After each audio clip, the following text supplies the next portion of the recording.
ഇന്ന് തന്നെ സബ്സ്ക്രൈബ് ചെയ്യൂ നിങ്ങളുടെ പ്രിയപ്പെട്ട ഷോസ് കാണൂ. സന്ധ്യയുടെ ഭർത്താവാൻ നന്ദേട്ട മനസ്സുകൊണ്ട് തയ്യാറായി കഴിഞ്ഞോ? തൽക്കാലം ഞാൻ അതിന് മറുപടി പറയുന്നില്ല. മറുപടി പറയാത്ത എന്തുകൊണ്ടാണെന്ന് എനിക്കറിയാം. അർച്ചനയോട് നന്ദേട്ടൻ പറഞ്ഞതെല്ലാം ഞാൻ കേട്ടു.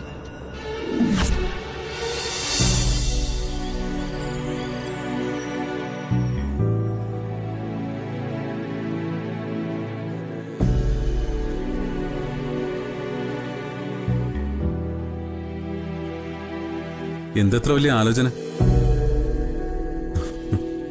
ഇനി 2 ദിവസം കൂടിയേ ഉള്ളൂ. എന്തിന്? ഈ മറ്റേ കിറ്റ് മേടിക്കാൻ. എന്ത് കിറ്റ്? താനിതൊക്കെ മറന്നുപോയോ? എടോ, പ്രഗ്നൻസി കിറ്റിന്റെ കാര്യം ഞാൻ ചോദിച്ചത്. ഓ അതോ, 2-3 ദിവസം കൂടി കഴിയട്ടെ. ചിലപ്പോ 1-2 ദിവസമൊക്കെ അങ്ങോട്ട് പോവും. അല്ല, എന്തിനാ എത്ര ധൃതി പിടിക്കുന്ന? അതല്ല, എന്നാലും ഒരു ആകാംക്ഷ.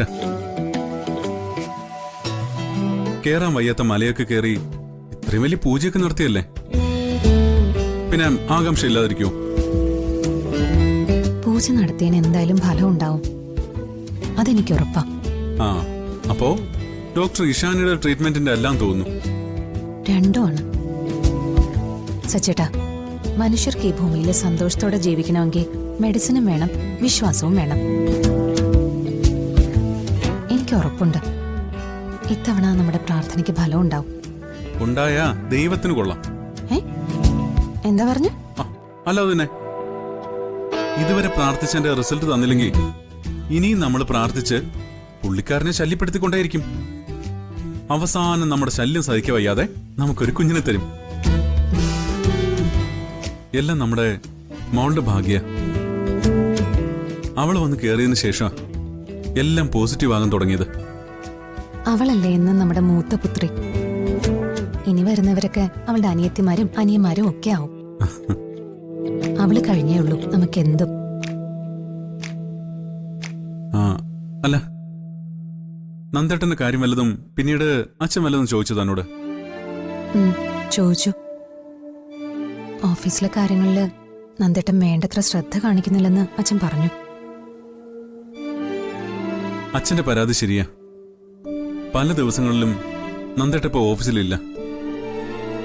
1-2 ദിവസം ഓഫീസിൽ വരാതെ എങ്ങോട്ടോ പോയിട്ടുണ്ട്. എന്നിട്ട് സച്ചേട്ടൻ ചോദിച്ചില്ലേ? ചോദിച്ചു, പക്ഷേ നന്ദേട്ട എന്തോ പറഞ്ഞു ഒഴിഞ്ഞു മാറി. പക്ഷേ എനിക്ക് പിന്നീട് മനസ്സിലായി നന്ദേട്ട എവിടായിരുന്നു എന്ന്. എവിടെയായിരുന്നു? നന്ദേട്ടൻ സന്ധ്യ ഡോക്ടറിനൊപ്പമായിരുന്നു, അവരുടെ ഫ്ലാറ്റില്.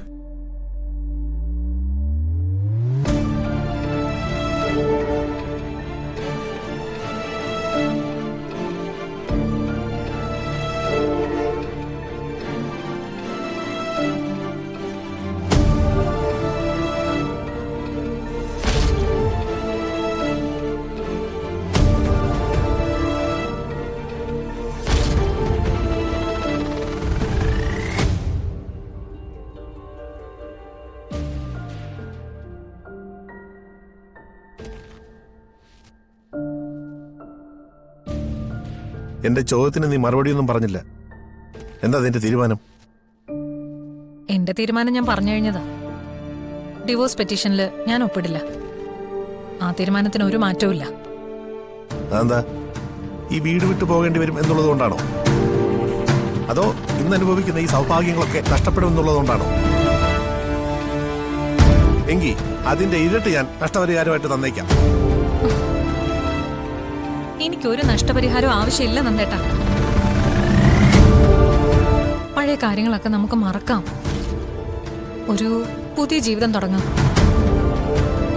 മറക്കാൻ പറയാൻ എളുപ്പമാണ്, പക്ഷേ അത് അനുഭവിച്ചവർക്ക് അതത്ര വേഗം സാധിക്കില്ല. ജീവിതകാലം മുഴുവൻ അതുണ്ടാവും. മരണം കൊണ്ട് മാത്രമേ അത് മാറൂ.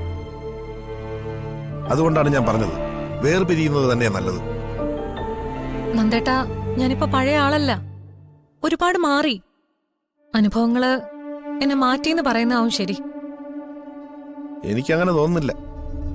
നമ്മുടെ മാറ്റം മറ്റുള്ളവർക്ക് കൂടി ബോധ്യപ്പെടുമ്പോഴാണ് ഒരാൾ മാറിയെന്ന് നമ്മൾ തിരിച്ചറിയുന്നത്.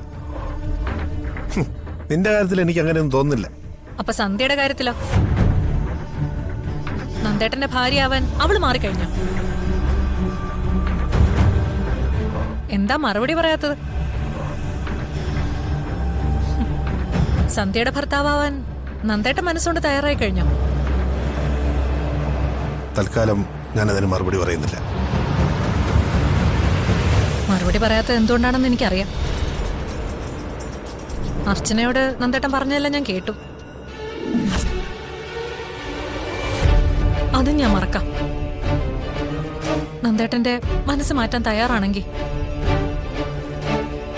അതങ്ങനെ പെട്ടെന്ന് മാറ്റാൻ പറ്റുന്നതല്ലല്ലോ. ഉറപ്പിച്ചെടുത്തൊരു തീരുമാനമല്ലേ. ആ, അപ്പൊ പിന്നെ എനിക്ക് എന്റെ തീരുമാനം മാറ്റാൻ പറ്റില്ല. മനസ്സിലായില്ലേ? ഡിവോഴ്സ് പെറ്റീഷനിൽ ഞാൻ ഒപ്പിടില്ല. ഇനിയിപ്പോ നിങ്ങൾക്ക് നിർബന്ധമാണെങ്കിൽ ഞാൻ അതിൽ ഒപ്പിടാം. പക്ഷേ അതിൽ ഒപ്പിടാനായിട്ട് നിങ്ങളുടെ അച്ഛൻ തന്നെ എന്നോട് പറയണം. അല്ലാതെ ഞാനത് ചെയ്യില്ല. നിങ്ങളെ മറ്റൊരുത്തിക്ക് ഞാൻ വിട്ടുകൊടുക്കുകയില്ല.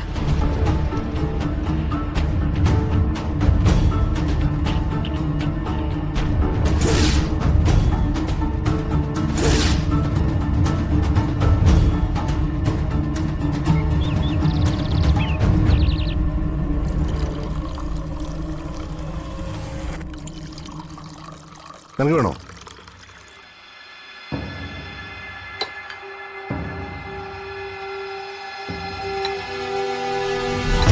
നന്ദ, കഴിഞ്ഞ 2 ദിവസം ഓഫീസിൽ നീ ഇല്ലായിരുന്നല്ലോ, എവിടെ പോയി?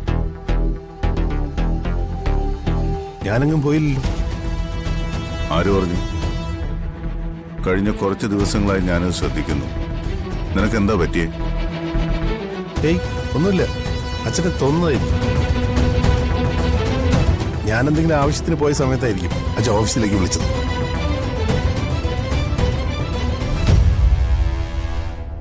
ആണോ? നന്ദൻ പഴയ പോലെ ബിസിനസ് കാര്യങ്ങളിലെല്ലാം ശ്രദ്ധിക്കുന്നുണ്ടെന്ന് നിങ്ങൾക്ക് ഉറപ്പുണ്ടോ?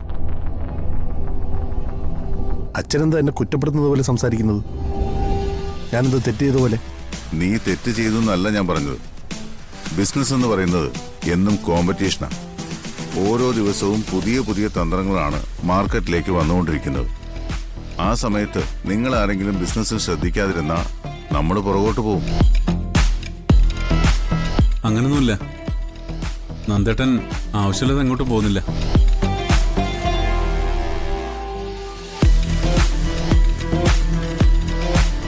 GST ഓഫീസിൽ 2 തവണ പോയിരുന്നു കഴിഞ്ഞ ആഴ്ച. ആ സമയത്തായിരിക്കും ചിലപ്പോൾ ഞാൻ വിളിച്ചത്. ഓക്കെ, ഞാനതിൽ തർക്കിക്കുന്നില്ല. പക്ഷേ എനിക്ക് നിങ്ങളോട് പറയാനുള്ളത് വേറൊരു കാര്യമാണ്.